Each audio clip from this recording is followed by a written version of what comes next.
Hello, my dear students. Welcome all of you to the Joyful God YouTube channel. My name is Jyothi. This video is dedicated for those aspirants who are preparing for upcoming mains examination. Through this video, I have put my best and honest efforts to bring you some important data and facts which you can readily use in your economics answers. As you all know, along with your analytical abilities, how much substantiating your points with the data and facts would matter. Yes, that will increase your marks per question by at least 0.5. Increasing your marks by 0.5 per question will help you to achieve increased marks by 30 to 40. If you take overall papers into consideration, that's a huge difference. Yes.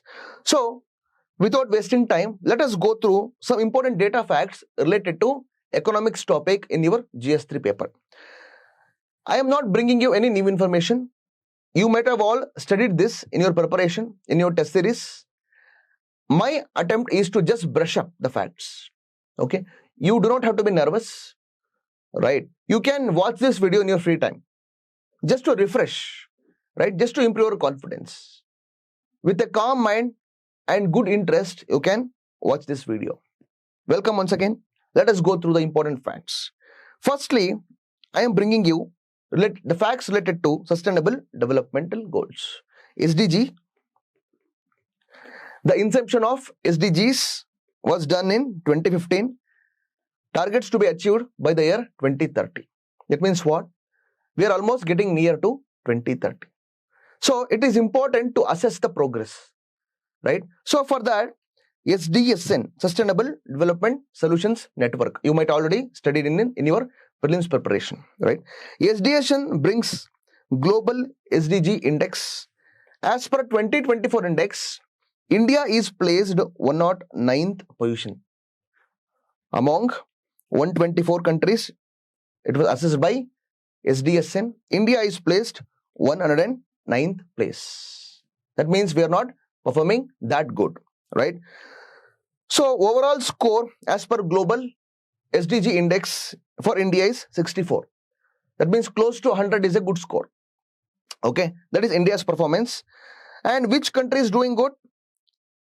As usual, Scandinavian countries, that is Finland, followed by Sweden, Denmark, Germany, they're doing really good. Their score is above 80. In fact, Finland has scored 87. So, India is lagging much behind these developed economies. So, India's rank is 109, okay, as per global SDG index. We have our own Niti Aayog's SDG index, right? In the Niti Aayog's SDG index, India has been improved from 57 to 71. My dear friends, there can be a question to criticize or critically analyze India's performance. There you can quote the negative aspect of growth.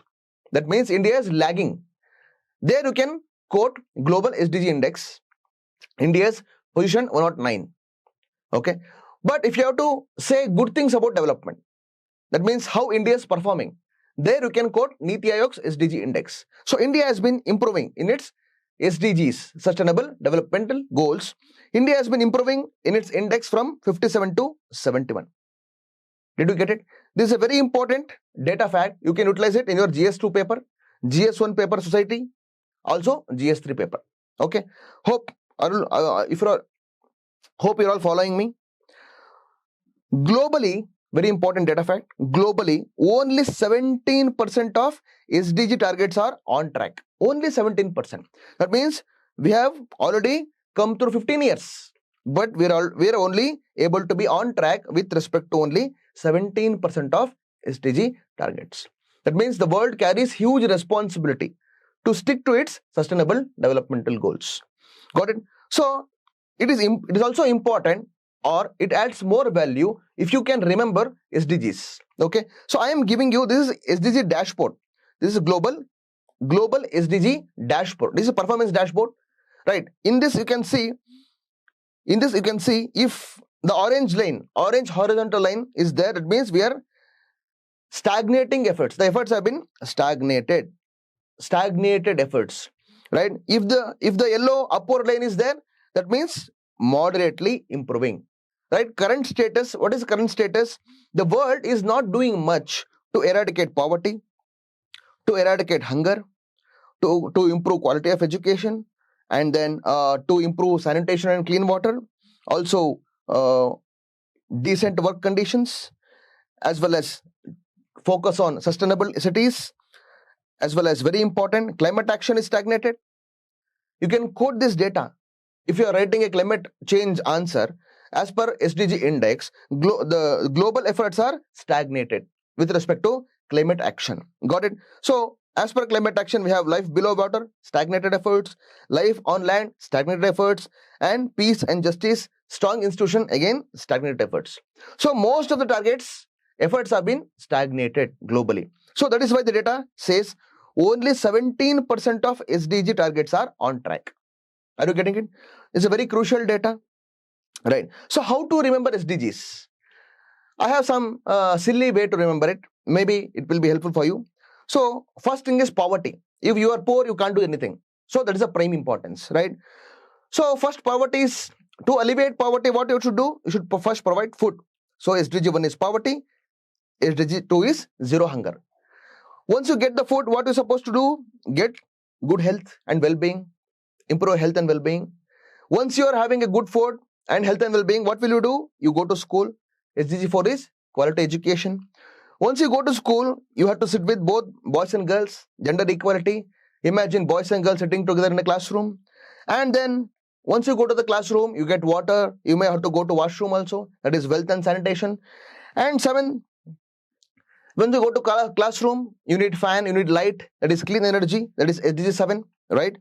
Once you attain education, what you need? You need decent work. SDG 8, decent work and economic growth. You need to improve. You have to utilize the education, right? So after the decent work, and 9, you have to contribute to industry. You should contribute to innovation, and you should also contribute towards infrastructure. That is triple I. There is also one more way. 9 is 3 square, right? 3 I, right? That means industry, innovation, infrastructure. Okay, there is one more way. And once people attain good work or decent work, better education, good health, that will lead to reduced inequalities. That is 10. Okay. And 11th, when there is reduced inequality, cities will become sustainable. Sustainable cities. Once you attain good health, good education, and also economically empowered, when society attains equality, society also should be responsible in its consumption and production. Just because you have a lot of money, you can consume more. Be responsible consumer. Okay, that is your 12. So once you attain the basic needs, then you should also focus on climate, right? 13 is climate action. In climate, what all we have? 14, we have life below water, because life existed in the water first, then it came on the land. That is 15, life on the land. And once everything is there, we have to keep it up, right? We have to keep the society or world in peace. That is where it is called peace, justice, and strong institutions. So for all these to happen, we need global cooperation. That is our last partnership for the goals. So maybe you can pause the video and revise it again. Maybe this will help you to remember SDGs properly, and so that you can recollect them well. So this is about SDGs. So as I told you, SDG India Index is by Niti Aayog. So till now we saw the global index. When you talk about how each and individual states are performing within India towards attaining their SDG goals. If you see, Kerala is leading. See, SDG India Index created by Niti Aayog. Okay, so in that, Kerala is leading towards attaining its SDGs, followed by Tamil Nadu and Himachal Pradesh. Okay, so maybe again, you can think about inclusive development. SDG goals you can also quote in your question related to inclusive development. Okay, so Kerala is leading here. So it is this graph. This is according to Niti Aayog's SDG index. Okay, so in this, if you want to show India is performing well India is putting honest efforts, you can draw this graph. Okay, so India's SDG value, that was 57 in 2018, now it is been 71. That means India is gradually improving or putting honest efforts towards achieving its SDG commitment. Okay, that's about SDG goals. So where and all we are doing good and where and all we are lagging. SDG has lot of sectors. Okay, if you can see this graph, see the blue indicators, where it is indicating blue, it is doing well. Where it is indicating green, it is doing exceptionally well. But the red bars shows lack of efforts. That means we are lagging. Remember, where are we lagging? We are lagging with respect to zero hunger. We are lagging with respect to gender equality. Remember. So India, maybe it is performing better as per Niti Aayog SDG index, but we are lagging in putting honest efforts towards eradicating hunger as well as gender equality. So where are we performing the best or exceptionally good?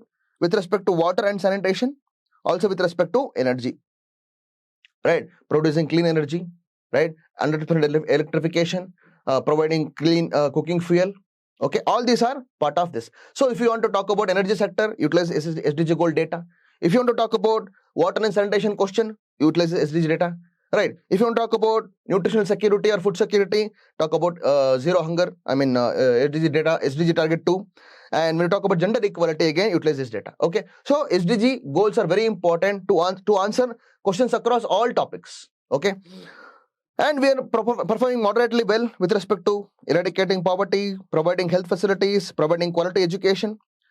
Okay. And the rest of the things. You can look at the graphs. So India is doing good with respect to eradicating poverty. That means score has been. See, you don't have to improve you don't have to remember the score. Okay, it is practically difficult. So don't burden your mind to remember each and every data fact. But remember the trend. Okay, India is doing well with respect to eradicating poverty. If you can remember that much and also can quote Niti Aayog SDG index, that will be good. That will be sufficient. So while you quote the data, also you can recollect what are the schemes that are responsible for improving the poverty levels. Okay. So no poverty, again, India is doing good. Zero hunger, India is lagging behind.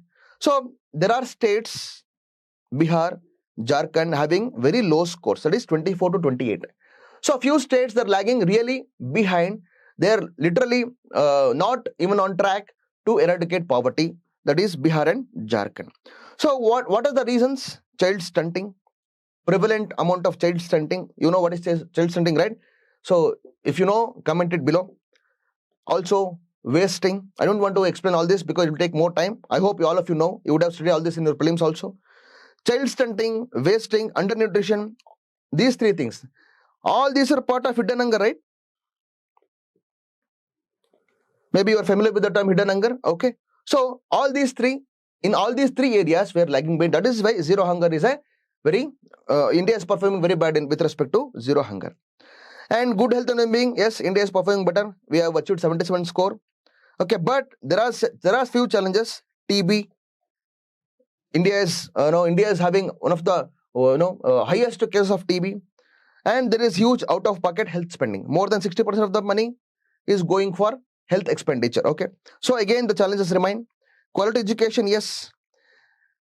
So annual national enrollment ratio, it has achieved nearly 100%, but quality of outcome is still there. Gender equality, which we are lagging behind. Sex ratio at birth has improved, but there is huge gaps with respect to labor force participation ratio. Huge gap with respect to wages between men and women. Also huge gap with respect to representation of women, both economically and politically. Though India has improved with respect to its sex ratio, but there are gaps. Okay, so but we are still performing moderately well with respect to gender equality. Yes, India is doing good with respect to clean water and sanitation. Schemes important, related schemes, Swachh Bharat Mission as well as Jal Jeevan Mission. Affordable clean energy, yes, India has scored very good marks, that is 96. We have achieved 100% electrification, cooking fuel, etc.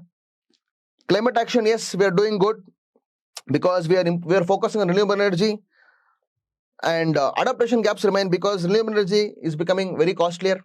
Second thing is, projects are getting delayed, and there is lack of funding also, right? India is also improving with respect to increasing its forest cover. That's also part of your climate action goal. And yeah, that is part of your life of land. So forest and tree cover is increasing. So India is doing good with respect to life on land. So remember this graph, two big bars with respect to clean energy as well as water and sanitation. We're doing exceptionally good, but two red bars with respect to gender inequality as well as zero hunger. Okay, so in this way you can relate this data with respect to the question related to health, education, energy, inequality. So all these questions can be helpful. So state-wise patterns, how each and every state is performing with respect to SDG. So as we discussed earlier, top performers are Kerala and Uttarakhand, right? But the least performers are Jharkhand and Bihar. So though India is on track in achieving its SDG, there are regional imbalances. So we're not able to get the balanced regional growth with respect to SDGs. Okay, so this data can be handy. I don't expect you to write these graphs. Okay, don't get carried away. Don't start practicing this stuff now. Just understand the data. Okay, just link with those topics you have already studied. So also think how this data can be helpful for those topics you would have already studied by now. Okay. So what all you can quote in UPSC? Yes, India is improving, and best progress is energy, water, and health. Weak progress is hunger and gender. So when you want to quote the trend in SDG, always quote Niti Aayog's data. Okay. When you want to compare globally, always quote SDSN's Global SDG Index. Okay. Hope you are clear. There are state disparities. So you can also link with flagship schemes which are responsible to achieve SDGs.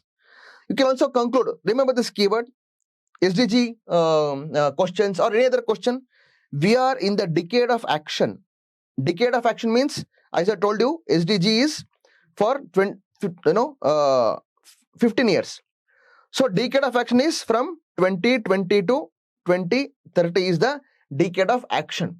Okay, maybe first 5 years is for planning, resource mobilization, and next 10 years is for action. So we are in the decade of action to achieve SDGs. So in this way, SDGs become very, very important. So conclude with decade of action, 2030 deadline. We need data-driven governance, inclusive growth, and climate resilience. So these keywords can make your answer more qualitative. Hope I'm clear. That's about SDG.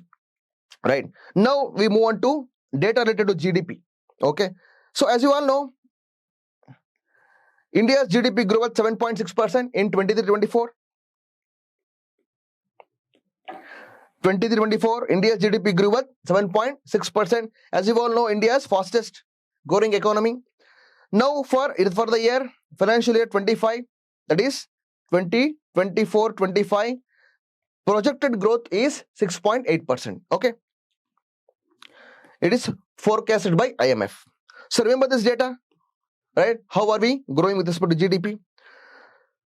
So India is the fourth largest economy globally. India is the fourth largest economy globally in 2025. This follows India's ascent past Japan to secure fourth position in the world's GDP rankings. So we have overtaken Japan to become fourth largest economy with respect to world GDP.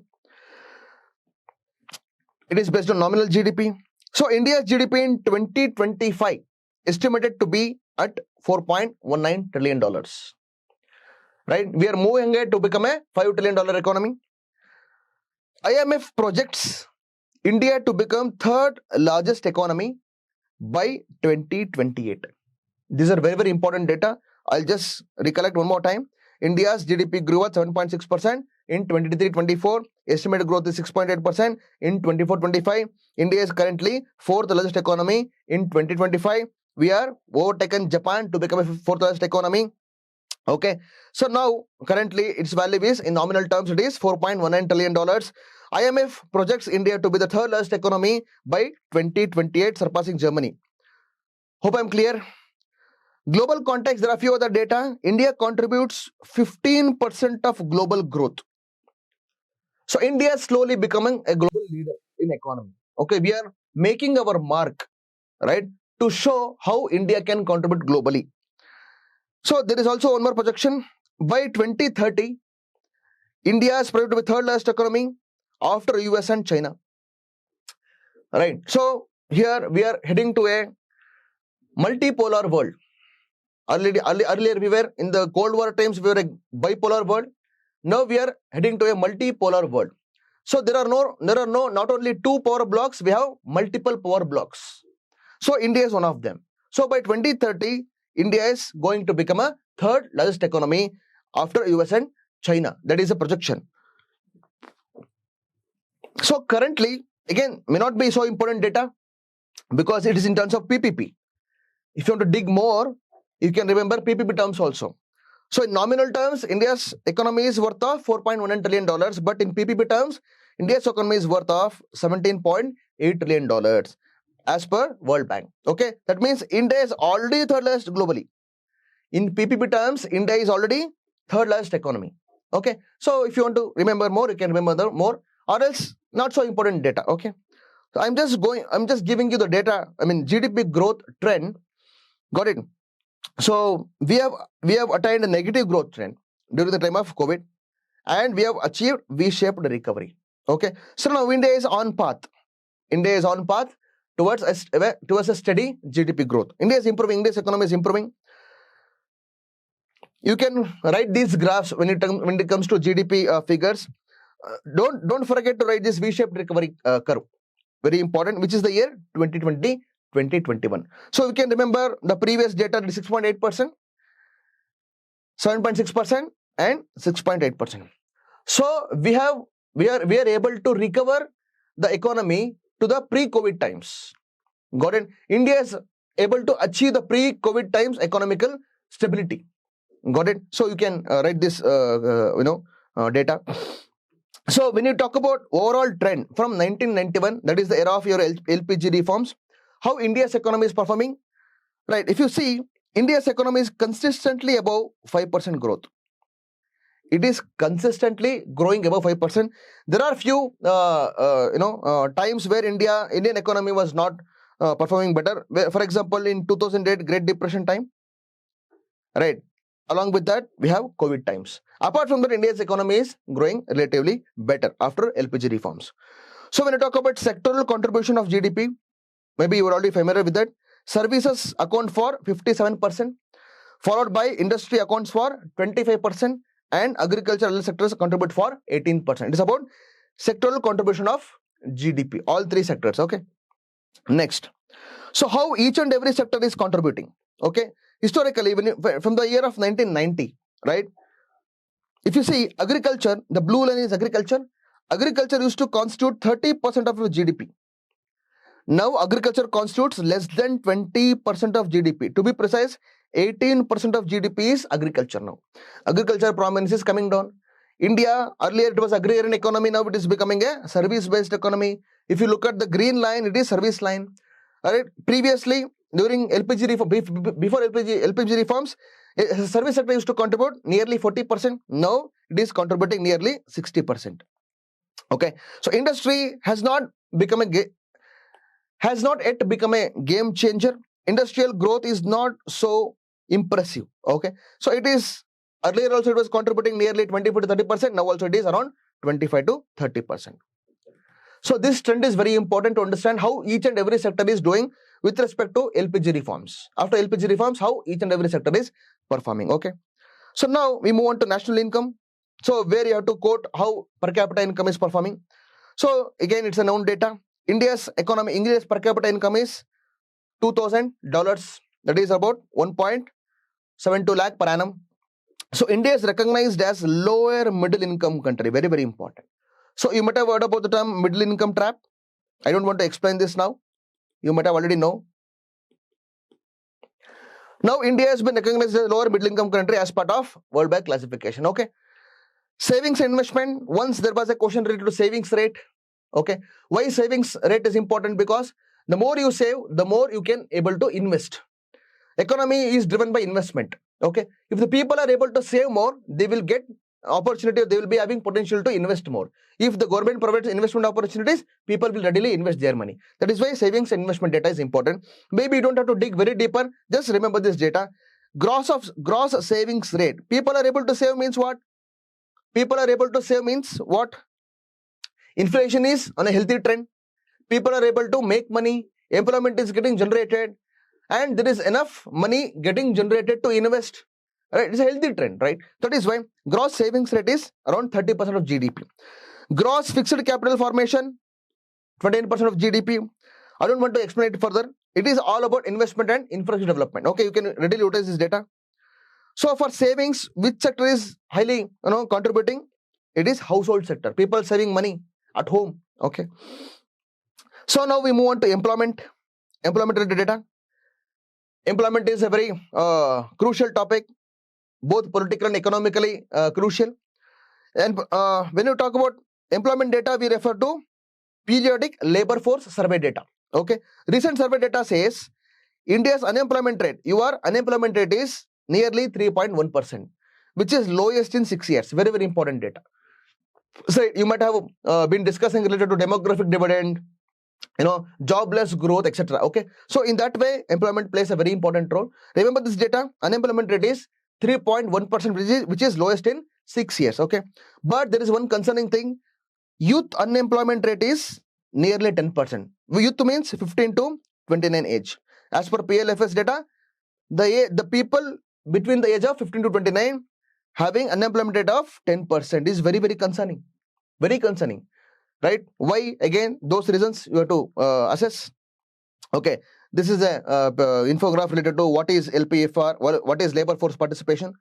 You might have already known this. Labor force participation rate is people in the labor force to the total population. Labor force means ready to work. They are ready to work. If they get a chance, they will work. Okay. Workforce participation rate means, worker population rate means employed. They are already employed with respect to the population. Unemployment rate, number of people unemployed with respect to labor force. So this is about definition for your understanding. Let us get into data. Right? Labor force participation ratio. Right? That means number of people are ready to work. Overall, it is 47%. 47% labor force participation ratio. Right? Out of all the population, 47% of people are ready to work, ready to contribute. Very, very crucial data. Female labor force participation ratio is improving. It has reached an all-time high percentage of 37%. Highest in 15 years. Okay, what may be the reason? That was a news article. It's also published by the PIB. India's workforce transformation, rising tide of female participation can be a question in your mains exam. A rising tide in the female participation. Okay, if you can see the data, 2017-18 LFPR for women was only 23%. Now it is reached around 41%. You can use 41% data. Okay, so under the workforce participation, right? In the labor force, how many people got employed? So 22% of women are employed. Were employed in 2017. Now it has been 40%. Can you see drastic change or drastic improvement in the labor force participation as well as workforce participation? This can be a data you can use to quote women empowerment. What can be the reasons? Reasons can be women security, digital India, improving education levels, health sector improvement. Okay, and also maternal paternal care. Okay, so all these things are important to note to assess the reason behind women participation in the labor force as well as workforce. So now we move on to sector-wise employment. Before that, I think we missed few data. Okay, so just now we said female LFPR is improving. Okay, so workforce population ratio is 45.6%, right? And we have also unemployment rate, that is, as I told you, 3.2%. Again, youth unemployment rate is 10%, which is a major concern. So look at this labor force participation ratio. This tells how much potential do we have with respect to contributing towards economy. Indian economy, if able to generate enough number of jobs, nearly 47% or 50% of the population are ready to work and contribute. That means, that is what we say demographic dividend.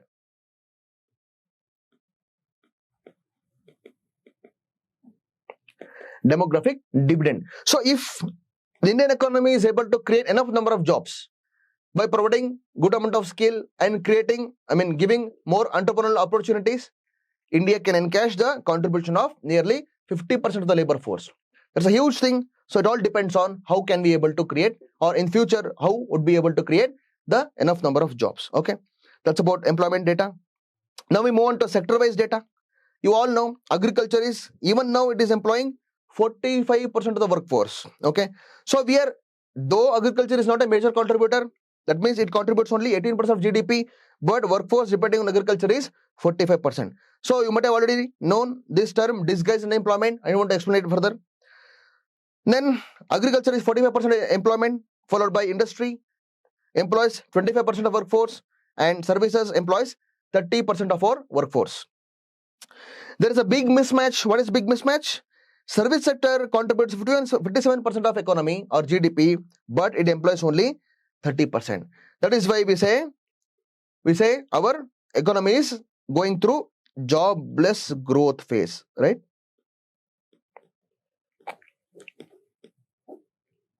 Jobless growth. Though we are improving, our economy is improving with respect to the improvement in the service sectors, but service sector is not able to create enough number of jobs. Got it?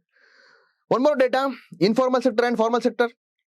Right. Informal sector still employs 75 to 80% of our workforce. What is formal sector? What is informal sector? You all know. That means what? Our economy is majorly still an informal economy. Right. It also tells us how much potential do we have to achieve double-digit growth or to realize the dream of a developed India by 2047. All these are potential, though it look like a problem or a concern, but if we can address this can become a potential for us to achieve our dream of becoming a developed India. So only 10% workers have social security, that means provident fund and insurance. Right, only 10% workers. That means our employment is majorly of the type informal. Gig economy, you know what is gig economy? I want to explain it further. Gig economy workers are nearly 8 million. They are projected to increase by 23 million by 2030. Gig economy, right? Gig workers, right? So it's a major concern to regulate the gig economy, to provide social security to the gig economy workers. It's a major challenge in front of the government. Very important, gig economy workers. And there is a job creation trend. There will be a lot of debates happening between the government and the opposition related to how many jobs they have created. So the government usually quotes the EPFO data. You becoming a bureaucrat, you also should quote the EPFO data. As per EPFO data, every year nearly 13 million new formal jobs have been created. Every year nearly 13 million new formal jobs have been created. But one more concern, remember this, employment elasticity of growth. This keyword is very, very important. Remember this keyword. Employment elasticity of growth means what? Percentage of growth divided by, percentage of employment generated divided by percentage of growth. Per every growth achieved, what is the level of employment generated? So employment elasticity of growth remains low. That means GDP is growing faster than jobs. That is why we call India's economic growth is jobless growth. Are you getting it? So Niti Aayog, International Labour Organization, highlight India's employment elasticity is below 0.2. That means if GDP grows by 1%, our employment grows by only 0.2%. Right? That is very much lower than global average of employment elasticity of growth. Means GDP growth is not translating into equivalent job growth. Agriculture still absorbs workers but contributes little to GDP. It is called disguised unemployment. Okay. So that is why India is promoting more and more startups. Atmanirbhar Bharat, providing more packages to industries, improving semiconductor industry, etc. So there is hope that startups and digital economy will create 1 million jobs per year. That is why Indian government is giving more push towards digital economy as well as startups. Quality of jobs. Real wages of rural casual workers have been stagnant. One more important data. What is real wage? That means what? Your wage is increasing by 100 rupees. Your expenditure also increasing by 100 rupees. 30 rupees kilo onion has become 50 rupees kilo onion. That means your real wage is not increased. Right? That means what? inflation, right? Wages are increasing, but inflation is also increasing. Which inflation? Food inflation, right? Right. If the wages are not increasing significantly with respect to your, if the wages are not increasing significantly with respect to your inflation, that means the real wages are not significant. Their real wages are not helping the people. That is what happening in rural areas. Food inflation affects both rural and urban area population, right? So India's inflation is majorly contributed by food inflation. So that is why real wages of rural casual workers have been stagnant. In the you know in the outside it may look the wages are increasing, but in real terms their expenditures are also increasing. That is why real wages are not significant. That means they are stagnant. Regular salaried workers share only 23% of total workers, though it looks to be increased in last 10 years, but it is very insignificant. Regular wage workers or salaried workers constitute only 23% of our workforce. That means our economy is majorly of a informal type. So it's a government's challenge. It's a government's challenge to transform an informal economy to formal economy. Okay. Global context. So there is an estimate India would add 160 million workers to the world workforce by 2030. Many of the developed economies are becoming aged economies. Their workforce is getting aged. Right? India can become a supplier of workforce to the world if we can skill them well, if we can train them well. Right? India can export talent. That's why it says India has the potential to add 160 million workers by 2030. Okay. But there is one more concern. Automation and artificial intelligence is nabbing all the jobs. Yes. The famous TCS layoff recently we came across. So there is a data by World Bank. It says automation and artificial intelligence may displace up to 20 to 30% of our jobs, right, by 2030. Right. There is also data by ILO. India needs to create 10 to 12 million jobs to absorb new entrants. Every day there are new entrants to the economy. Every day there are new entrants to the labor force. How will you accommodate them? You might have seen many people are getting, into engineering, medical, other, professional, academics, etc. They are ready to work. But where is the jobs? ILO says, International Labour Organization says, India need to create, right, 10 to 12 million jobs every year to absorb new entrants. Otherwise, we are going to see high unemployment rate. Okay. That's about unemployment and employment. Now we move on to poverty. Very important data. As per Niti Aayog, 135 million people lifted out of multidimensional poverty. Multidimensional poverty index released by Niti Aayog. As per this index or this data, India has been able to uplift 135 million people from poverty between the year 2015 to 2021. You can say last 5 years, last 5 to 6 years, if you don't remember the exact year. So the last 5 to 6 years, India is able to uplift 135 million people. If you can remember the previous graph I showed you regarding SDG performance, India is doing much better with respect to alleviation of poverty. SDG goal 1, right? This is the data to substantiate. So Niti Aayog says India is able to uplift 135 million people from poverty in last 5 to 6 years. Right.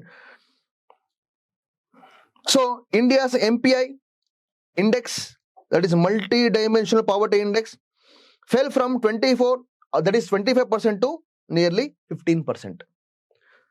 It is about Niti Aayog poverty data. Right? Extreme poverty as measured by World Bank, it is about less than $2.15 per day.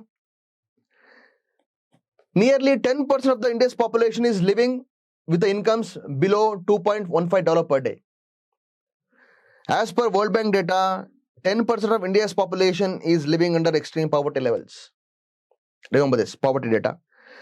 And there is one more, Tendulkar poverty line. There are many ways to measure poverty. Multidimensional poverty index is one thing. World Bank data is one more thing. And we have devised our own way. That is Tendulkar poverty line. Right?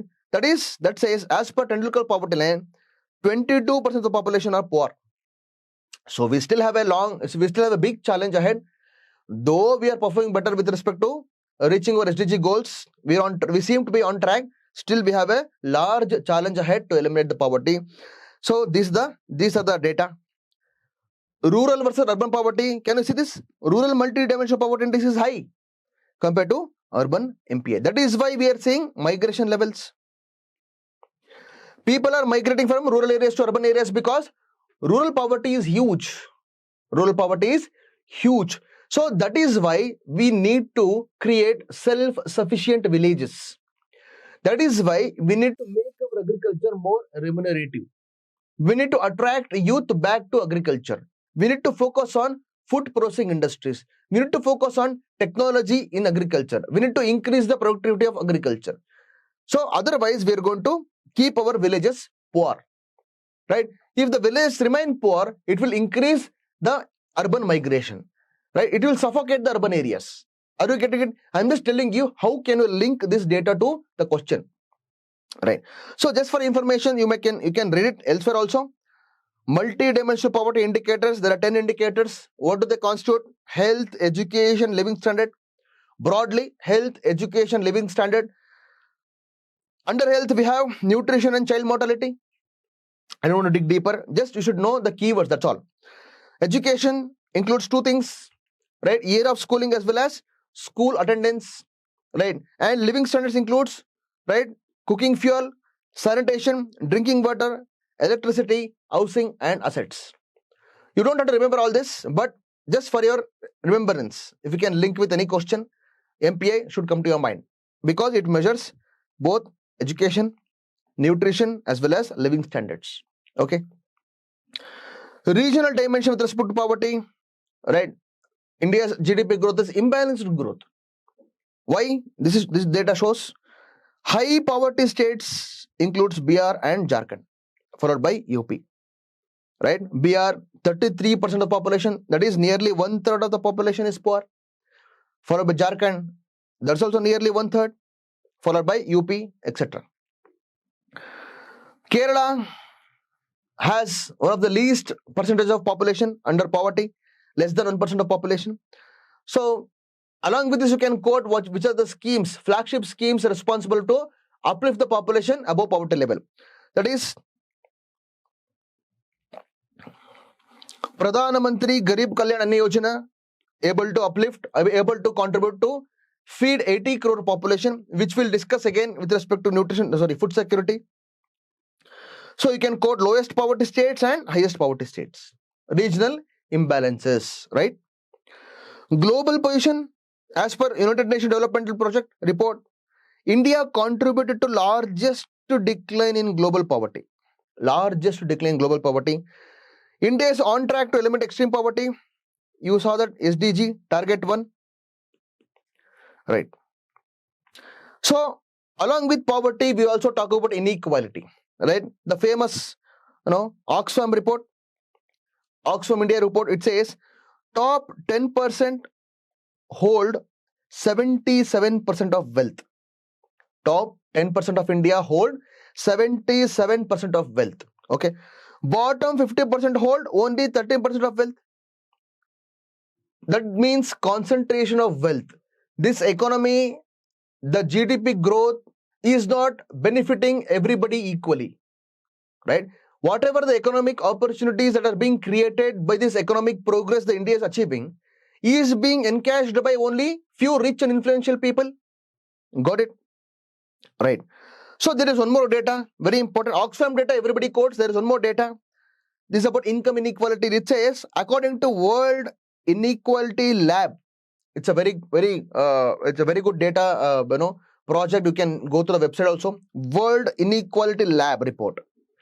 As per this report, top 1% earners in India accounted 22% of total national income. It talk about income inequality. World Inequality Labs report talk about income inequality. Oxfam report talk about wealth concentration. Right? Right. World Inequality Labs report says top 1% earners constitute 22% of national income. That means income inequality, right? And then we move on to inflation. Current inflation trends, CPI inflation, headline inflation, CPI inflation, both are same. So how are we doing? We are in a good or healthy trend, that is 5.4%, within the target range of 2 to 6%. You know, Monetary Policy Committee, the target range for inflation is between 2 to 6%. India is doing better. Wholesale price inflation is much low, 0.3%. You don't have to remember, you don't have to dig deeper about it. Right. So currently the recent data, it says CPI inflation has reached 4.9%. You can quote this 2024 data also or recent data. So to be on safer side, you can say India's CPI inflation is nearly 5%. This is older data, this previous data is recent data, June 2025 data. But what is contributing to the CPI? It is food inflation. Food inflation. You can look at the trend here, right? This from 2020 to 2025. If you can see, WPI, blue line is WPI, red line is CPI. So CPI data, it says India's inflation has been controlled within 6% band.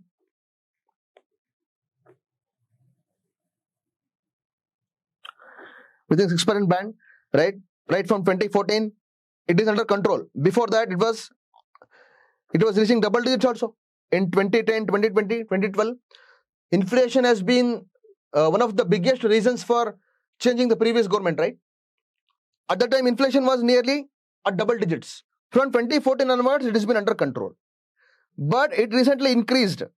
Can you see? Can you see? Increased because, why did it increase? Global supply chain disruptions. There is a war going on. There was a COVID. Global supply chain disruptions lead to increasing in the CPI levels. But now it is brought under control. Now it has been brought under control. Are you getting it? WPI graph is not so important, so don't worry about it.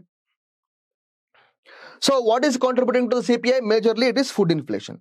That is very dangerous. Food inflation affects rich and poor equally. Got it? So it's nearly 8%. Main driver of overall CPI, because food has 45% of weight in CPI. If you talk about consumer price inflation, among all the basket of goods and services, CPI has 45% of weight is given to food. Got it? Food inflation is the biggest driver of CPI. Why? There is a shortage of cereals, pulses, volatility of vegetable price, global supply shocks. So vegetable price volatility because of monsoon, errant monsoons, pulses shortages because of disruption in the global supply chain. India, though it is one of the largest producer of pulses, it is also import dependent. It is also largest consumer of pulses. That is why it has to depend on imports. Got it? So imported pulses again contribute to the high inflation. Pulses inflation is nearly more than 12%. So that is why we need to promote farmers to produce more and more pulses, deviation from rice and wheat towards pulses. Okay. So again, that's a different topic with respect to major crops of agriculture, this thing. Right. So pulses inflation is very high. Edible oils are stable due to imports. So remember, food inflation is the major contributor. Reason behind cereals and pulses have been shortage. Majorly the pulses inflation, it contributed nearly more than 12% of inflation. Right. As I told you, import dependence, 15% of pulses are imported. Got it? So since it is imported, if there is a disruption in the global supply chain, it will lead to increasing the price hikes. Okay. So when you talk about core inflation, yes, that is excluding food and fuel. Excluding food and fuel, that's a concern now. Core inflation is nearly 4%. That shows weak demand. Demand is still picking up. That shows weak demand. If there is a weak demand, then investors will be skeptical about investing in the Indian economy. So people talk about only inflation, including food and fuel, right? So that inflation is of a unhealthy trend because food inflation contributes higher percentage that will affect the rural population or poor population, right? More badly than the urban population or rich population. But when you talk about core inflation, it actually shows how the market demand is improving, but it is lower. It is on the lower side. That is concerning. Okay. Rural versus urban inflation, not so much to understand here. You can skip it. Almost same. Okay. And then we move on to monetary policy topic. Right. So as you all know, RBI's monetary policy target is 4 to 2%. I mean 4% to 4% plus or minus 2%. That means inflation can be fluctuate within the range of 2 to 6%, not beyond that. Okay. So recent monetary policy committee meeting held in August, in the month of August, fixed the repo rate to 5.5%. Remember this, repo rate 5.5%. Monetary policy and fiscal policy are very, very important topics, right? However, see, because it will help us to understand the trend in money supply, the trend in credit flow, the trend in investment, right? The trend in inflation, also the trend in growth. Repo rate is very, very important metric, very important macroeconomic indicator. Okay. So currently the repo rate is at 5.5%. Okay. So as you all know, monetary policy committee reviews the all these bank rates, etc. On a 2 monthly basis or once in 2 months. So what is the policy framework? 6 people are there, 3 from RBI, 3 from government dominated, chair by RBI governor. All these things. I don't want to explain it again. Let's move on to the key rates. What is the trend of repo rate? What is the trend? From 2023 to 2025, repo was held steady at 6.5%. 6.5% was held steady. From 6.5%, it started to reduce. RBI started to reduce it. It reduced to 6% in April. Again in June, it reduced to 5.5%. It has kept it unchanged. Reducing the repo rate means RBI is becoming more confident about Indian economy. It is not scared of inflation. It is hopeful of reduced interest rate to contribute to the investment, to contribute to the GDP growth. RBI reduces interest rate only if it feels confident enough that it is not going to contribute to the inflation, rather it contributes to the GDP growth. Are you getting it? That shows RBI's confidence on economy. Right. Okay, so currently the repo rate is 5.5%. Okay. So you can quote this data. Steepest cut in last 5 years. After a month of COVID, economy was seeing high inflation. Right. So there was lack of investment. So RBI was very much concerned with respect to repo rate. It was increasing or it was keeping constant. It was not thinking of decreasing it. But since India is able to recover its economy to the pre-COVID levels, RBI is now feeling confident. So that is why it is reduced the interest rate by 5.5%. It has been remained unchanged. That is current repo rate is 5.5%. So to measure the money flow, repo rate is one metric. Other metric is cash reserve ratio. These two are significant determinants of money flow in the market, in the banking. So currently it is fixed at 4%. Now there is an announcement that from September onwards, the cash reserve ratio is going to be reduced to 3%. From 2024 onwards, RBI is reducing cash reserve ratio level. Reducing CRR means confidence in the banking institutions. That means health of the banking sector is improving, and confidence in the economy to release more money, to fuel in more money into the economy so that that money will be circulated in the credit flow, moves into investment, moves into production, creates more employment, contribute to the GDP. So can you understand this cycle? Got it? That is why CRR is being reduced. So you can see all these shows Indian economy is growing well.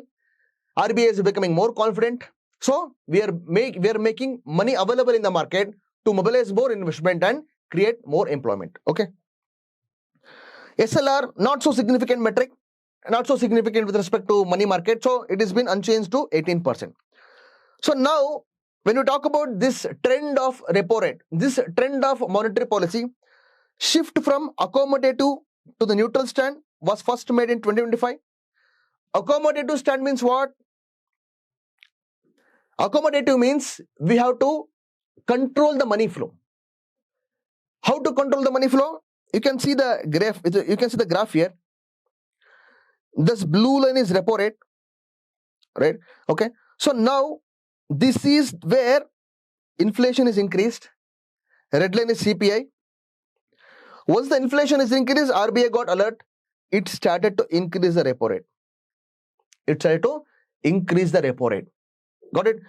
Now, once the inflation is under control, now RBI is now balancing the repo rate. It kept the repo rate unchanged to 6.5%. Now it is reducing it. Now it has come to 5.5%. So inflation and repo rate both are interlinked. Got it? That's why it is saying accommodative. This was accommodative area. We want to accommodate. We want to control the inflation, and it kept unchanged. It is neutral stance, as we told here. Can you see? RBI paused after a series of hikes in 2002 from 2023 to 2025. Repo rate kept unchanged. That is called neutral stance. Accommodative stance to neutral stance. Okay. So this was accommodative stance, and it kept unchanged. Neutral stance. Now it is becoming a little bit aggressive. Aggressive means reducing the repo rate. Aggressive. Now it is moving to aggressive stand. Got it? So neutral stance reflects RBI's balanced strategy supporting growth while ensuring inflation remains contained. So once, see, here we were aggressive, continuously reducing the interest rate. We were aggressive, right? Then we became accommodative. Accommodative. Neutral. Again, we are becoming aggressive. Use this keyword properly. Once if the rate is reducing, aggressive, neutral, accommodative, neutral, aggressive. Right? This accommodative area appeared because of increased inflation. Now we are in aggressive pace because RBI is gaining enough confidence that Indian economy can grow if it makes more money available in the market. Are you getting it? Okay. That's about monetary policy. So again, more money in the market means more liquidity. More liquidity means more money. That means more investment. It leads to improvement in GDP. Right. So there is one more metric. Credit rate. Credit growth. If RBI makes more money available in the market, that leads to more credit formation, more growth. So credit growth is nearly 15%. Growing very good, aggressively. Credit growth is peaking. That means what? The result of RBI's repo rate cut is transforming into more credit formation. That is a healthy way. That is called what? Monetary transformation.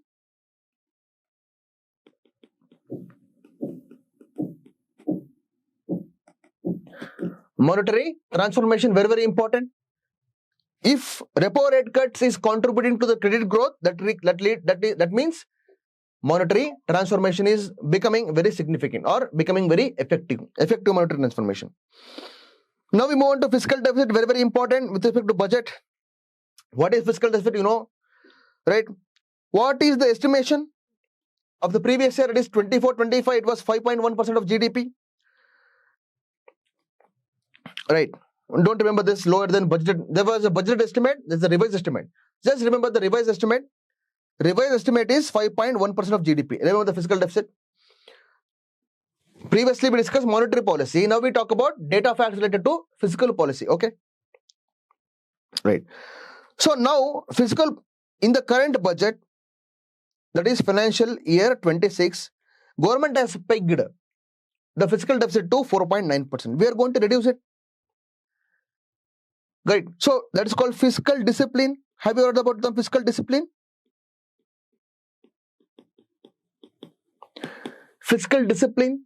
We don't want to spend more. We want to spend in a disciplined manner. Right? Government has put the target of 4.9% of fiscal deficit in the coming year, in the ongoing financial year. So, right. There is something called glide path commitment.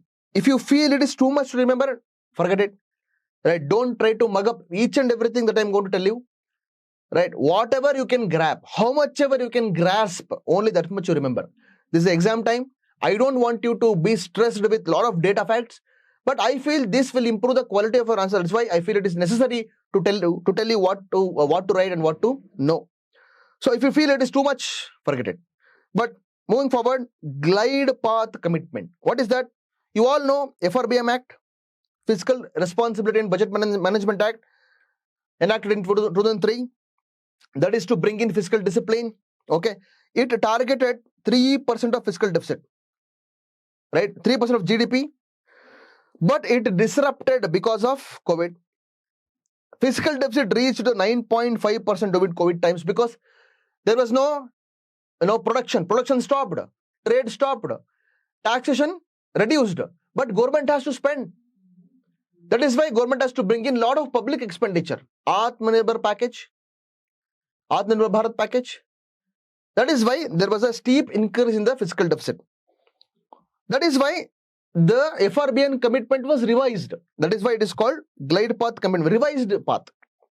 Revised glide. We are gliding, but we revised it. Gliding means we are moving, but we revised it. Our path was revised. Our target was revised. So what was the revised commitment? Glide path commitment for fiscal deficit was we had to achieve 4.5% fiscal deficit by 25-26. That was the target, right? In 21-22 budget, Finance Minister announced that we will improve our fiscal deficit by reducing it from 9.5% to 4.5% by financial year 25-26. But now what we are saying, our budget is saying, we will take it to 4.9%. That means it is still above what we were committed for. That means we are falling short of our commitment. We are falling short of our commitment of achieving 4.5% of fiscal deficit. Right. That was our glide path commitment. Glide path commitment of achieving 4.5% of FD by financial year 26 has been breached. Because government is saying now, we will achieve 4.9% of fiscal deficit. So it's still, we are yet to reach the target. Okay. Not so sufficient. Though we are improving, but improvement is not sufficient. Okay. So recent updates, to just know the trend, we are able to reduce it. Just know the trend, that's all. So after the COVID times, we are having 9.5% of fiscal deficit. It is coming down. It is coming down to 4.9% on track. 9.5 to 6.4, 5.9, 5.1, 4.9. Okay, just know the trend, downward trend. What are the major drivers of FD? What are the major reasons for having fiscal deficit? First thing, tax to GDP ratio, it is only 11.7% of GDP, which is very, very low. OECD countries, you know which are they? We usually compare Indian economy with OECD countries, relatively developed economies. In OECD countries, the tax to GDP ratio is 34%. If there is not enough tax collection, how can the government reduce the fiscal deficit? That is one reason.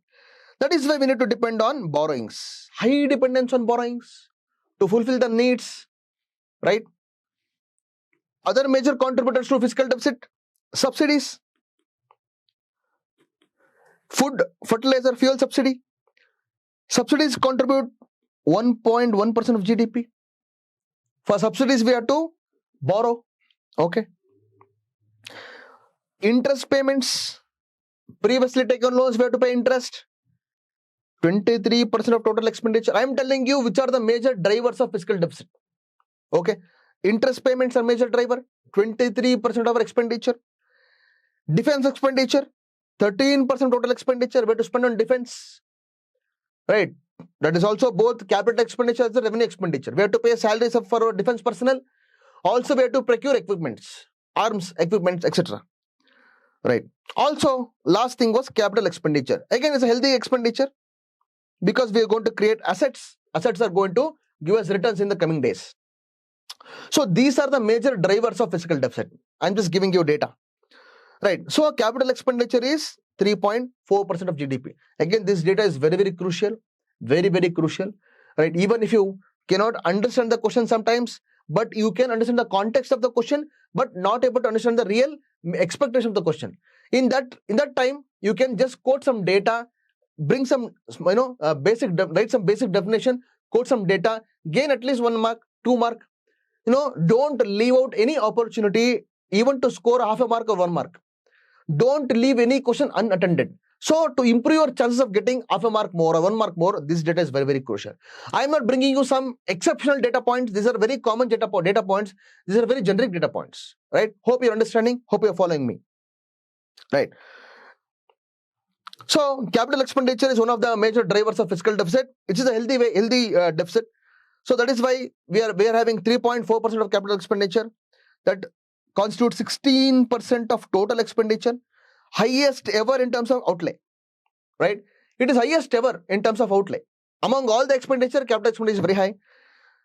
Why? Because government is focusing on infrastructure-led growth. Government is focusing on infrastructure-led growth. That's about fiscal. Yes. So till now, we discussed about important data, facts with respect to SDG, right?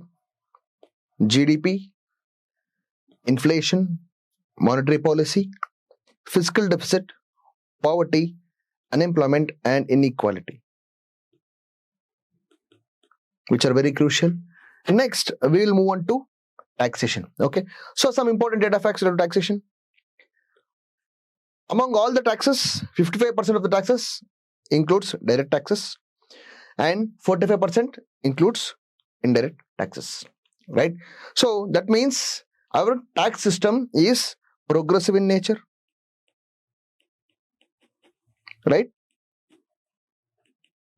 Because direct taxes are more than indirect taxes. So among the direct taxes, we have corporate tax as well as income tax. Income tax is higher than corporate tax. Among indirect taxes, we have GST, excess duties, custom duties. Okay, right. Tax buoyancy. In last 1 year, tax buoyancy, that means the number of taxes. Tax buoyancy, that means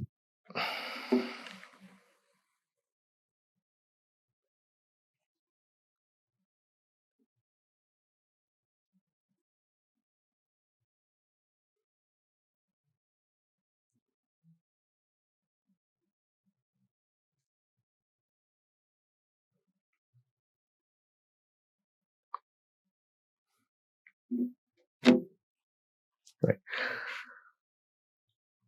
In the last year, tax buoyancy has increased by 1.2%, right? So taxes are growing faster than GDP, right?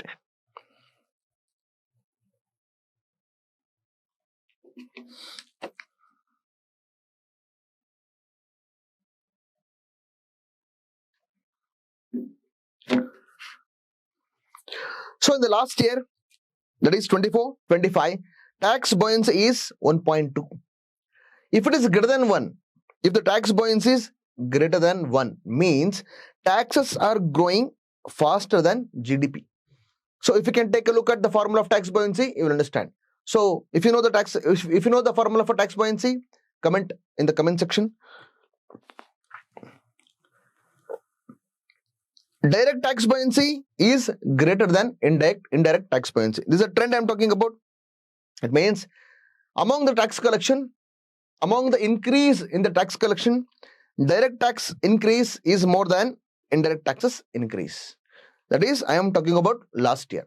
Direct, these are very important keywords. If you want to talk about tax reforms, you have to mention what is the trend. If you want to talk about tax reforms, you have to mention the existing tax trend. So this is the trend. Though, our tax is increasing, tax is growing more than GDP. That means that is a sign of an active economy, right? That is a sign of a lively economy, right? So among the tax buoyancy, direct tax buoyancy is more than indirect tax buoyancy. Means there is more tax buoyancy with respect to direct taxes. Means more direct taxes are getting collected than indirect taxes. That means what? There is a shift towards progressive taxation. So far, the taxation system is progressive in nature and it is growing more than GDP. Very important. That's about common data with respect to taxes. Let's move on to a very important topic, GST, goods and service taxes. Some important data. For financial year 24-25, the total amount of GST collected is 15.3 lakh crore. right? Monthly average is nearly 1.7 to 1.9 lakh crore. So initially when GST was initiated, when the GST was introduced, expected tax revenue was 1 lakh crore per month. But going forward, the tax system has been in the reformative phase, right? The tax reforms and digital economy have led to increasing tax buoyancy as well as increasing the GST tax collection. So that is why right now we are seeing nearly 1.7 to 1.9 lakh crore per month GST tax collections.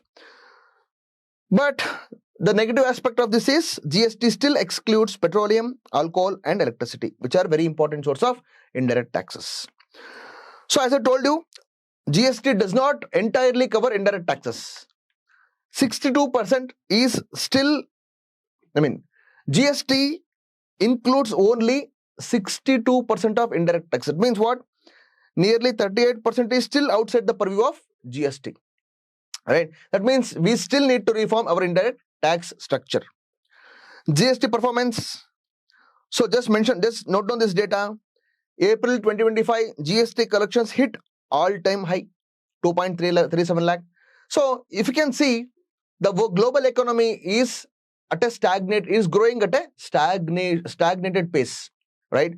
Due to war scenario, due to pandemic recovery phase, right? Due to protectionism, lot of issues, due to inflation, unemployment. But look at the Indian economy. Indian economy is brimming with confidence. It is giving the hopes of growing at a much higher rate of growth, right? Much higher rate, right? This is the sign. You can see GST, we are collecting highest GST in a month. It is breaking all the records, right? That itself tells how Indian economy is performing in a healthy way, right? So April 2025 GST performance was, GST collection was nearly around 2.37 lakh. Financial year 2025 full year collections, that is 24-25, nearly 22 lakh crore, average 1.84 lakh crore per month. So one more data, right? GST has led to increase in the tax base. Tax base means number of people paying taxes. The GST has led to increase the tax base of about 1.51 crore. Since the inception of GST, the tax base, that is indirect tax base, has grown. Currently, more than 1.51 crore people are paying GST. Okay. Now, GST collection trend. It is just to analyze the performance of GST. If you can see the graph, see these graphs, even if you don't replicate in the examination, at least you should have a pictorial memory to know how GST is performing. Okay. If you can see here, when it was introduced, the collection was in lakh crore. It is yearly trend. This is per year.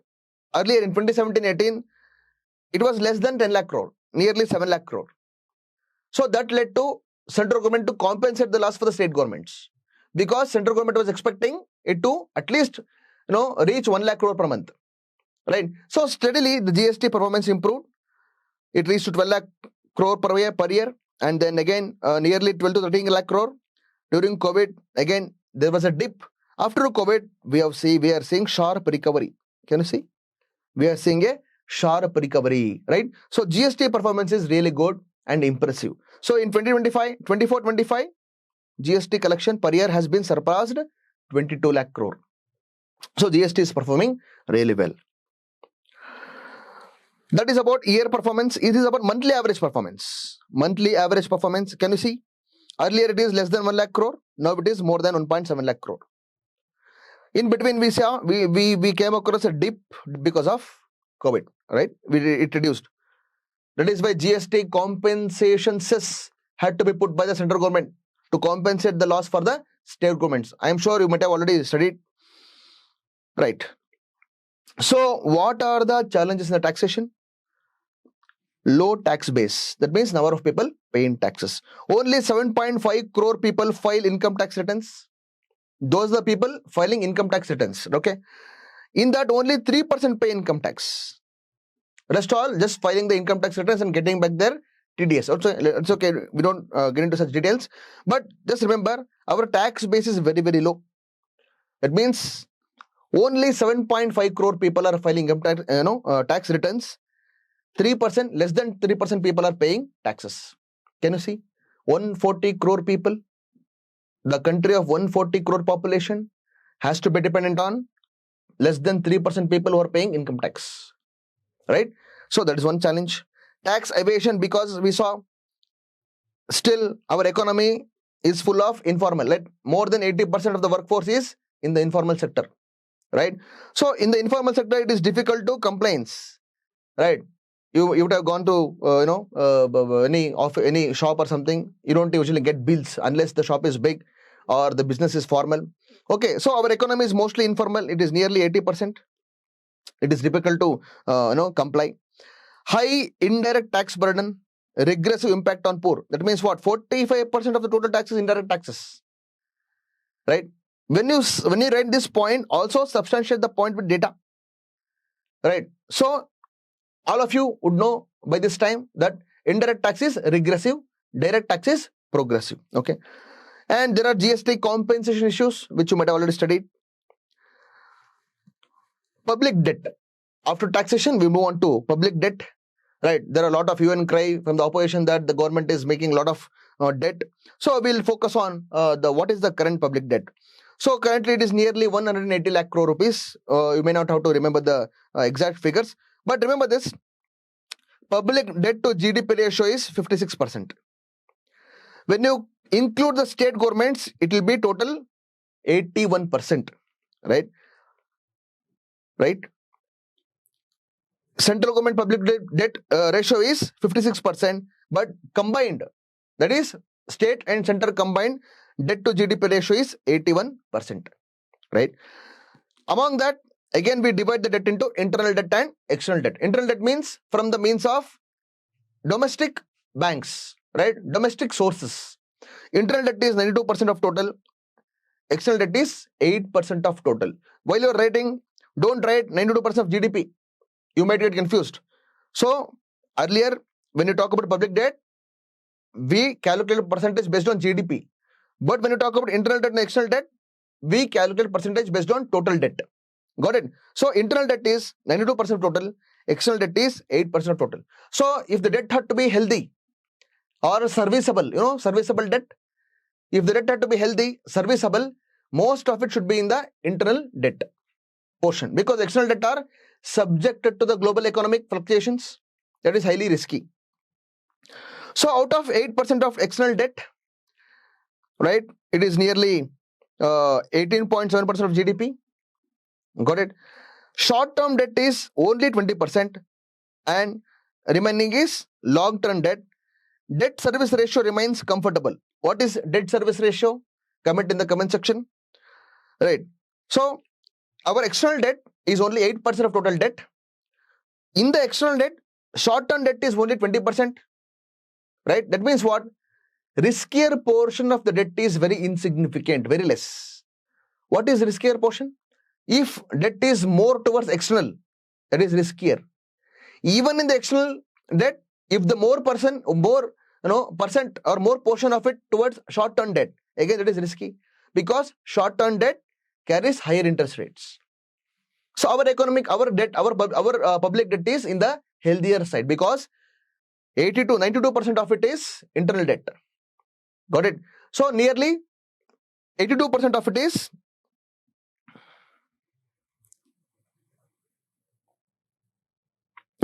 So our public debt is more of a healthier side, because 92% of the public debt is internal debt, right? Among the 8% of external debt, 20% is of short term. Only 20% is of short term. 80% is of long term.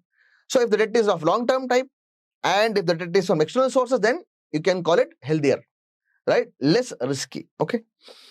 So there is again FRBM Act comes here. FRBM Act does not only impose standards for fiscal deficit, it also talks about public debt to GDP ratio standards. So as per the FRBM 2003 Act, expected levels of public debt is, for central government, it should be less than 40%. Combining state and central government, it should be less than 60%. So as you can see, combined debt has breached FRBM limits it has moved to 81%. Similarly, our central government debt is also more than FRBM limits, that is 56%. That means though our debt seems to be healthier, but it does not live up to the standards of FRBM Act. That means we need to, bring in more reforms to reduce the debt burden. Okay. Positives, as I told you, it is largely internal, right? And our GDP growth is very strong. It makes our debt sustainable. So our debt is consolidating. It is getting consolidated since the COVID. Since the COVID happened, our economy is recovering. Our debt is getting consolidated. It means it is becoming more healthier. It is getting reduced, right? Concerns, interest payments. As we saw, what is the major contributor for the fiscal deficit? Interest paying. Okay. 23% of total expenditure goes for interest payment. That means 23% of total receipts government gets, it has to be reserved for interest payments. Governments get to utilize only 77% of the money collected. That is a huge burden, right? As I told you, debt ratio is well above FRBM limits. That has led to lowest investment grade rating for Indian sovereign credit rating. Okay, so S&P, Standard & Poor, Moody's, they are the foreign institutions. They provide sovereign credit ratings. So Indian sovereign credit rating is BBB minus, that is lowest investment grade. So lower the credit rating, difficult to get the loan from external sources. So these are the concerns of public debt of India. Okay, let's move on to external sector. Right, external sector, right? Import, export, rupee versus dollar, all these things. So just for information, basic facts: our exports constitute $780 billion. India's export constitute nearly 1.8% of the world exports. Our current account deficit is on a healthier side. It is about 0.7% of GDP. Right? It is getting lower due to strong service exports and remittances. Strong inflow through remittances and improving the service exports, our CAD is on a healthier side. That is 0.7% of GDP. See, all these macroeconomic indicators are very important. Right? How can you claim Indian economy is structurally well balanced, growing at a good rate, it is healthier? How can you claim that? By quoting these macroeconomic indicators. Okay, CAD is one such macroeconomic indicator. So we are on the good side. Right. So we have two kinds of trades, merchandise and service trade. Merchandise trade, we are running with a deficit. Merchandise trade, we are running with a deficit of nearly $240 billion. Services trade, we are running with a surplus. So Indian economy is service-based economy. Employment is generated by service sector only. GDP is growing by service sector only. Similarly, our inflow, forex inflow is coming from service sector only. So due to service sector, our current account deficit is on the healthier side. Get it? So service trade is on the surplus side. Merchandise trade is on a deficit side. So as of now, total foreign exchange reserves has breached $700 billion limit. Now it is nearly $705 billion. Okay, provided by RBI. That's about your external sector data. And along with that, we talk about FDI inflow, foreign direct investment, very important. India has to become Atmanirbhar. India has to become a developed economy by 2047. It has to attract investment, not only domestic investment, but also foreign investment. That is why FDI plays a very important role. In 23-24, total FDI inflow for India is nearly $71 billion. Just remember these sectors, which are the top recipients of FDI? Service sector, computer software and hardware, telecom, trading, auto, etc. So that means what? If these sectors are attracting FDI, means only these sectors tend to show some progress, right? It's our duty, it's a government's duty to make sure other sectors also get FDI, so that other sectors also get some investment to grow and contribute towards GDP, right? So only from a long time, service sector is the top recipient of FDI. Okay, along with some services, computer software, hardware, telecom, trading, auto, etc. They are the major recipients of FDI. Which are the countries which are top source of FDI? Singapore, USA, Mauritius, Netherlands, Japan, etc. So remember first three, that's good enough. So wherever you see USA, wherever you see Russia, wherever you see China, remember it. Okay. So USA is the second top source of FDI to India. Okay. Remittances, you know remittances, right? Right. Comment in the comment section. India, world's largest recipient of remittances. India is world's largest recipient of remittances. Remittances will also help us to control our current account deficit. Agree? In 23-24, $125 billion has come to India as revenue. Sorry, as remittance. Okay. Mainly from USA. See, USA is again top source of Indian remittances. USA is again second top source of FDI. Right? So what is the point of fighting with Trump? Got it? It's a long-standing relationship.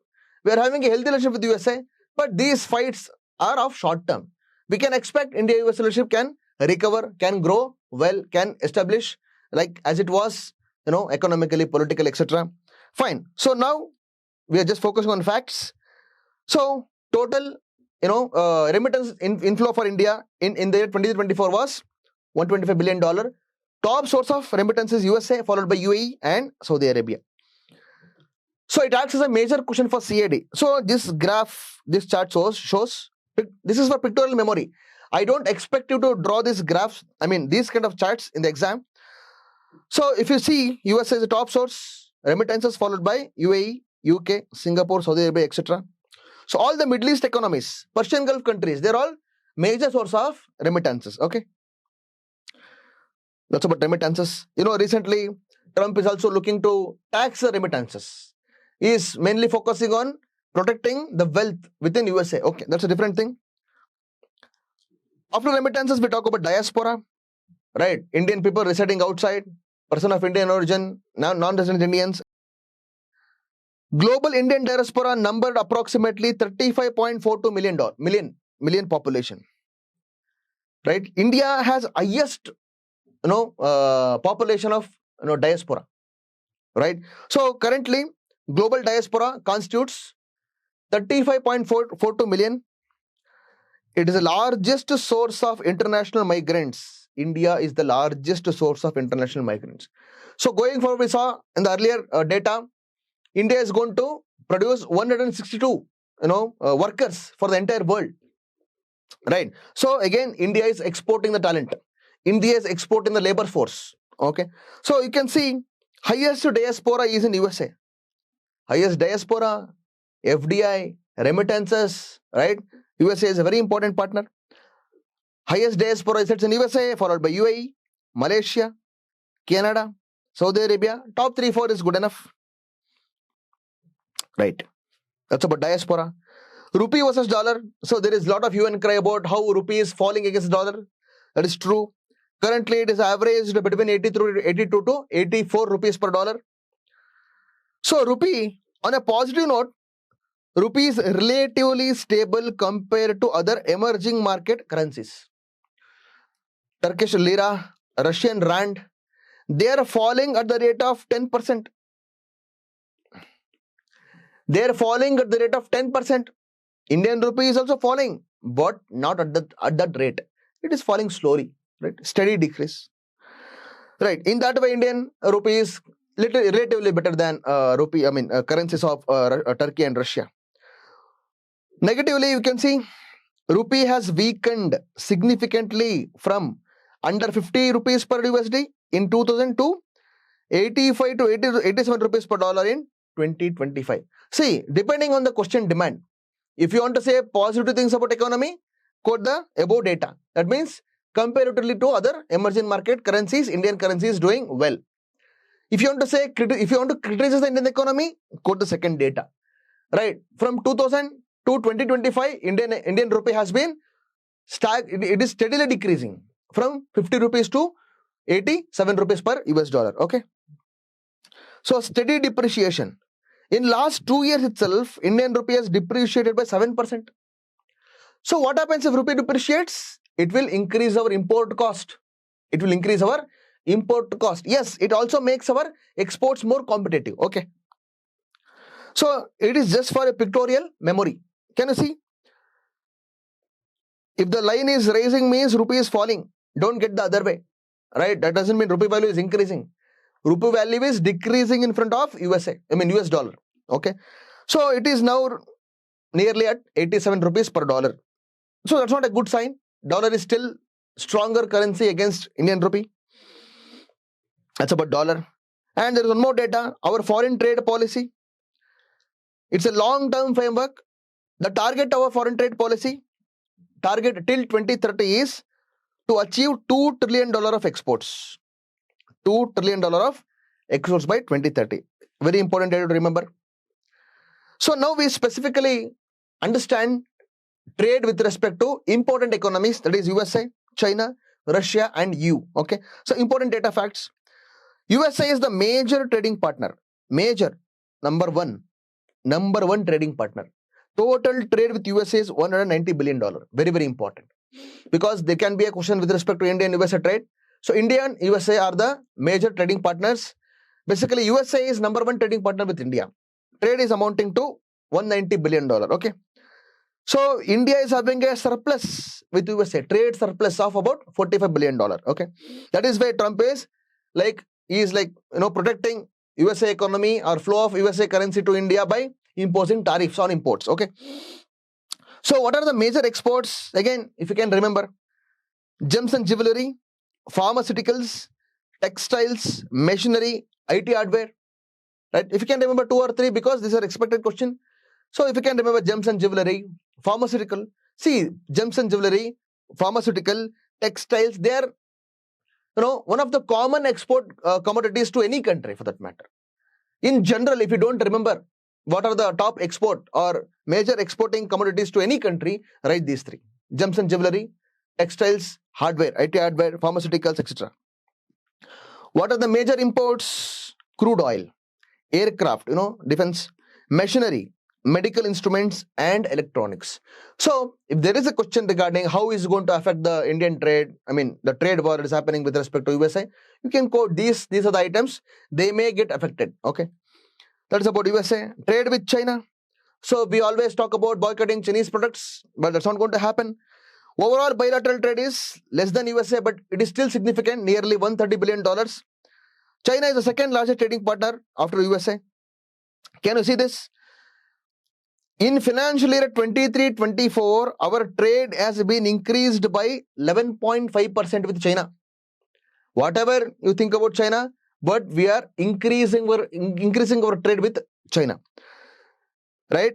Currently, it is around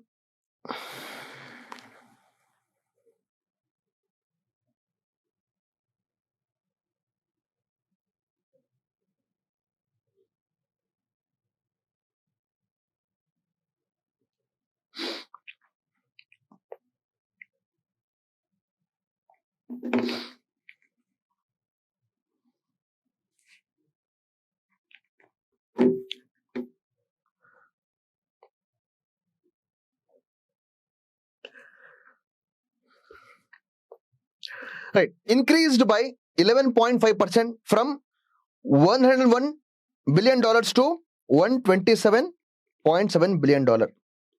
Right? So you don't have to remember everything, but just remember that our trade relationship with China is also improving because our trade has been increased by 11% in the last or previous financial year. Okay. What are the major imports? Electrical machinery equipment, nuclear reactors, organic chemicals, plastics, fertilizers, organic chemicals like pharmaceutical ingredients, active pharmaceutical ingredients, right? Imports from China have grown 2.3 times faster than India's imports from other countries. India is importing hugely, right? However, you may hate China, but China is still our biggest trade partner. Okay. But India sharply reduced steel imports from China. Safeguard duty, do you remember? Right? What is safeguard duty? Mentioned in the comment section. India sharply reduced steel imports from China in early financial year 2025. That means this financial year that we ended with. So that led to 47% drop in our steel imports. If there is a specific question with respect to threats that we have against the Chinese trade, measures taken to protect Indian economy from Chinese trade, you can quote this data. Okay, Indian economy or India reduced its steel imports by imposing safeguard duty against Chinese steel. Okay, India's exports to China. What are the major exports? Iron ore, engineering goods, marine products like fish, etc. And we also have chemicals, petroleum products. Imports from China. Yeah, we covered this data. Imports from China has covered 2.3 times faster. That's fine. Very important data which is concerning to the trade deficit with China is nearly $99 billion. I think it might have reached $100 billion by now. So if you don't remember 99.2, you can write nearly $100 billion. The trade deficit with China is nearly $100 billion. Okay. Right. After China and USA, we have European Union. Why EU? EU suddenly? India is almost finalizing, free trade agreement with EU. EU ranks after USA, China and UAE. It is the fourth largest trading partner with India. Okay. So we have a trade deficit with European Union. Our trade has nearly doubled in the past decade with EU. What are the India's main exports? Machinery, transport equipments, chemicals, engineering goods, etc. So a few important data facts with respect to India's trade with EU. EU is the big market for Indian generic drugs, Indian pharmaceutical exports. India is among top textile suppliers to EU. Okay. Again, EU, especially Belgium, is a hub of diamond trade. India is major agri-food supplier to the Europe. It's about trade partners and important data with respect to India's important export. Then there is a topic called de-dollarization. Okay, so that is about reducing the dependency on dollar. Some data, we have trade settlement with UAE in rupees. There is an agreement between UAE and India to exchange rupees with dirhams. We have agreement to settle our trade with UAE in rupees. Similarly, there is a trade pact with Russia to settle trade balance with in rupees, exchanging with ruble, right? Via Ostro accounts. Ostro accounts. We also have overseas rupee lending agreements with Bangladesh, Nepal, Bhutan, Sri Lanka. Right. These data you can quote readily when you talk about how India is planning to move away from dollar. That's also called economic sovereignty.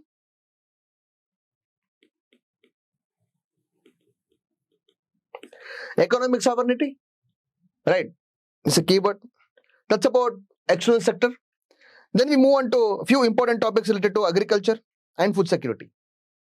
Okay. We already saw agriculture contributes to 18% of GDP, but it employs 45% of workforce. Okay. There was a peak in the growth. If you can see the growth rate of agriculture, in 2017, it peaked to nearly 6.8%. But afterwards, it was decreasing. Now it is stagnant. It is growing between 3 to 4%. 3 to 4%. So agricultural growth has remained stagnant. That's the point. That's the point I wanted to make. Agricultural subsidies, again, important issue. Agricultural subsidies constitute 2.2% of GDP. Again, it is creating burden on Indian exchequer. Food, fertilizer, power, credit, PM, Kisan, etc. Those are the components of agricultural subsidy, which you may already know. MSP is for 23 crops, FRP for sugarcane, you know that. MSP is fixed at 1.5x of cost of production, A2 plus FL, you know that. As per the recommendation of Swaminathan Committee. One more data, skewed procurement with respect to MSP, skewed against uniform. That means 85% of paddy procurement happens in only 5 states. This calls for MSP reforms. Okay. Some data regarding food grain production. Right. So currently, India produces nearly 330 million tons of food grains. Some important data, second largest producer of rice, second largest producer of wheat, similarly sugarcane, cotton, groundnut, etc. See, how can you quote this data? when you have to talk about how India has become self-sufficient in agriculture. Secondly, how India can invest in food processing industry to encash the potential, right? So that it can earn more forex. Getting it? So that you can quote this data. So among the food grains, highest production happens with respect to rice, followed by wheat. Again, it's the result of Green Revolution. Coarse cereals, pulses, very low. India produces 25% of global pulses. Yet, it depends on imports for its fulfillment. Okay, because there is huge consumption. India is also largest producer of fruits and vegetables after China. Okay. So there is a trend. Food grain production has grown 3.5 times since Green Revolution. See, this is how you can quote how technological advancement can result in higher production. This is the data you can quote. After Green Revolution, food grain production has increased by 3.5 times. Okay. There is a shift towards horticulture and commercial crops in last 2 decades. So after Green Revolution, there was more focus on growing paddy and wheat. So nowadays, due to policy measures as well as increase or change in the consumption pattern, the production is slowly shifting towards horticulture crops as well as commercial crops in last 2 decades. So Indian agriculture is still depending on monsoon. That means 52% of the gross cropped area is still rain-fed. So there is a lot of scope to improve the agricultural production by addressing these issues. Okay. Again, one more issue with respect to productivity. Though we may be growing highest number of food grains, but productivity is very less. India has highest arable land, highest percentage of arable land, right? But still its productivity is very less. So if we can utilize our potential, we can increase our production even more. So what is the productivity? Especially rice yield is nearly 1/3 of that of China. If you don't remember the exact numbers, you can quote as India's rice yield or production is 1/3 of that of China. Similarly, wheat yield is 1/2 of global average or global leaders or global best production numbers. Okay, so Indian agriculture is seen with lesser productivity. There is a lot of push towards millets, where for various reasons, climate resilient agriculture, nutritional security, etc. Doubling farmers' income. Okay, right. So millets, few data points. India is the largest producer of millets globally, nearly 20% of the world output. Area under millets is only 13% of total food grain area. Only 13% of total area which is used for growing food grains. That means there need to be more awareness, more promotion of millets, right? India is a top exporter of millets. FAO declared, you know this already, 2023 as the year of millets. So, as part of major producers, Rajasthan leads in the production of bajra. Karnataka leads in the production of ragi. Right. So, some other facts. PM Kisan Yojana, you know that already, that is 600 rupees annually. How many beneficiaries? 12 crore farmers have been benefited through PM Kisan. PM KSY Krishi Sinchai Yojana with the slogan per drop more crop, that has benefited nearly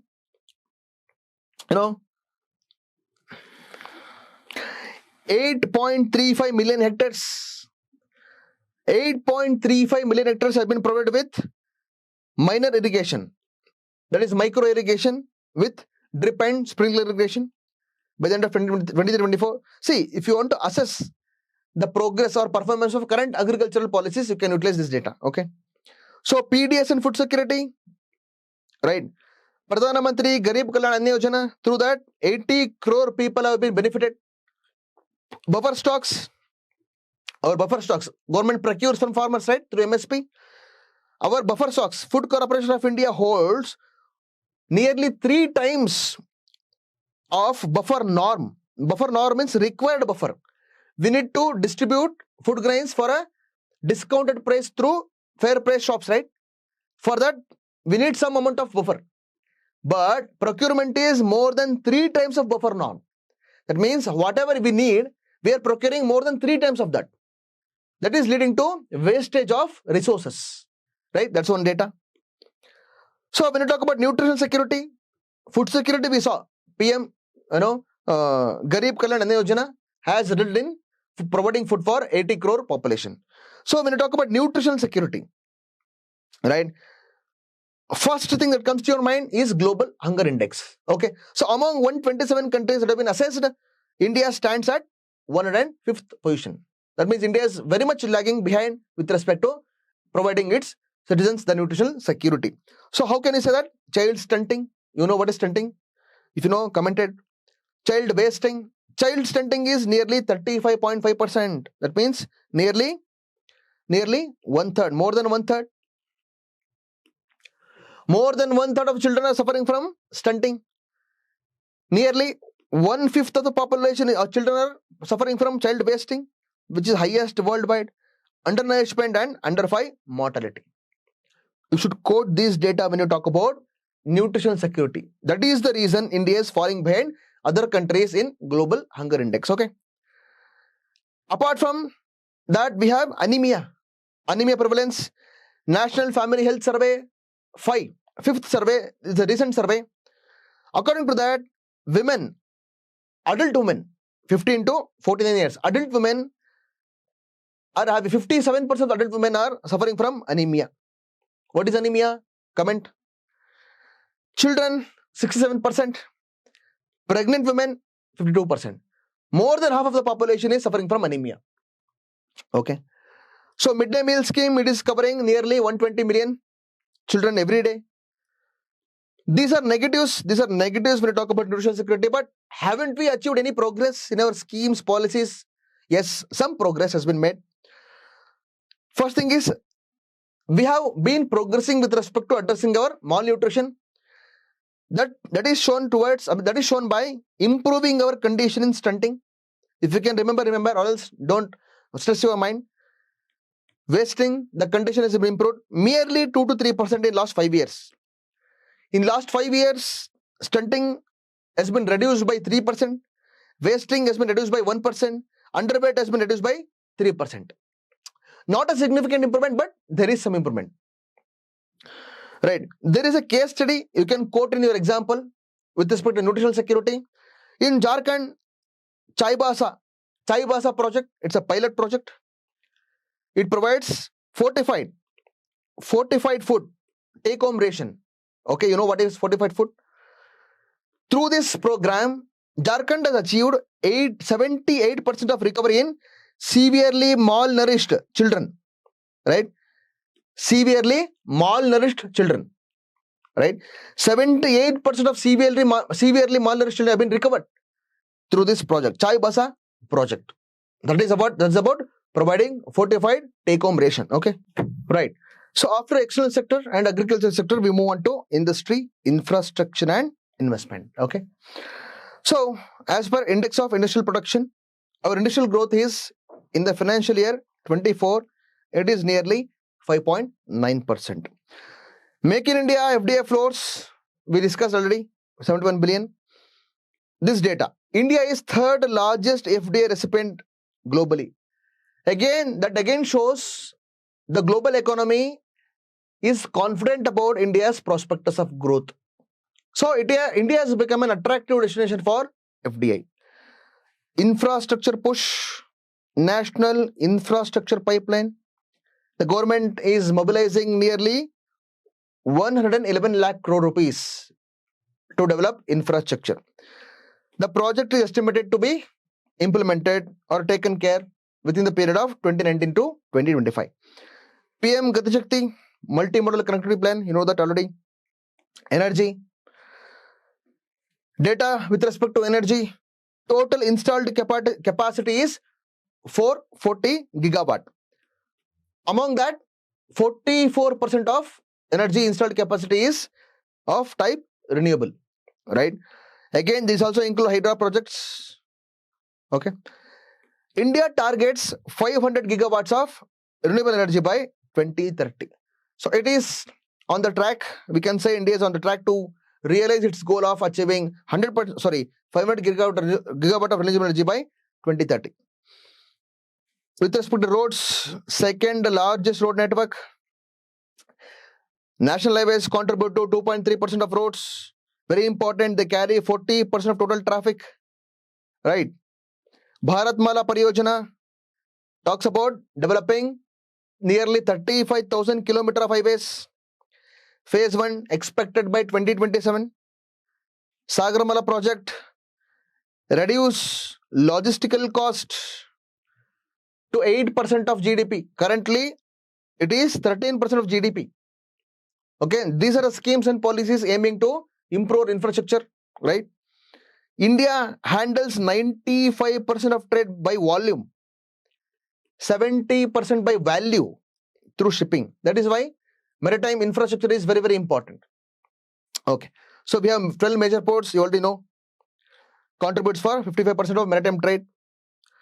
Railways, freight share of railways is nearly 40%.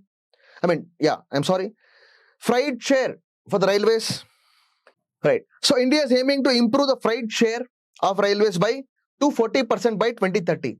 Currently, it is nearly 29%. Currently, the freight share by railways is 29%.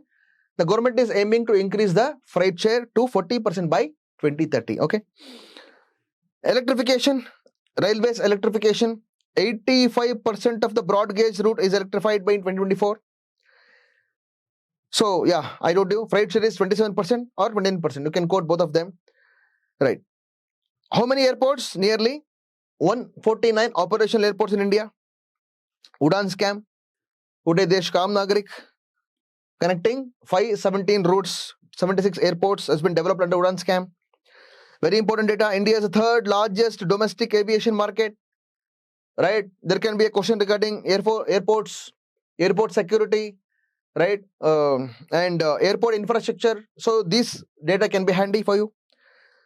House development of affordable housing, Pradhan Mantri Awas Yojana, right? Under Pradhan Mantri Awas Yojana, nearly 3.5 crore houses have been sanctioned. Nearly 3 crore houses have been completed. Amrut 2.4, providing water supply to urban. Amrut scheme is for urban households. Under Amrut 2.4, 100% urban households have been covered with water supply. Jal Jeevan Mission, that is for rural households, right? 15 crore rural households have been provided with tap water connections. Okay. Lastly, we talk about digital infrastructure. We have nearly 850 million internet users. Digital India, 100% villages have been connected with optical fiber. Right? Under Digital India, 100% villages have to be connected with optical fiber by 2025 this year. Okay. UPI has handled nearly 18.3 lakh crore of transactions in July alone. That means it is showing, okay, there is one more data. UPI handles 640 million transactions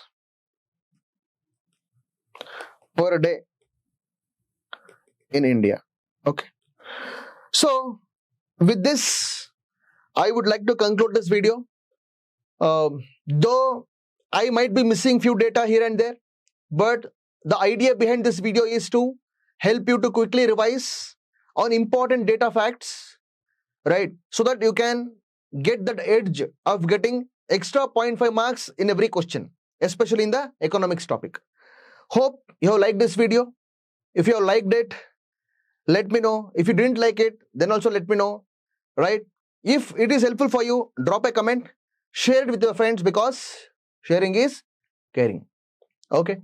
So don't take stress. Think it is an opportunity. Be grateful to the opportunity. Right? You have already crossed the major hurdle of prelims examination. Right? You have to put all your energy, bring in all your confidence, hope, and it is time to perform. Right? You should not leave any hope behind. Right? To make it to happen to the list. Don't lose hope. Hope is the last thing you would ever lose. Got it? So, with this limited time, I thought economic data facts may help you to improvise your answers, the quality of your answers. Again, thank you for spending your quality time in this examination time with me. Once again, a happy examination preparation time and all the best for your UPSC Mains examination. If there is any concern or if you need any assistance from me, Let me know. Comment section is there. Comment it. Last thing, you will get this PDF to download in the Telegram channel. We will post the Telegram channel link in the description below. If you need this PDF, go to the Telegram channel, download the PDF and refer to it. If you like the video, share it with your friends. Thank you very much.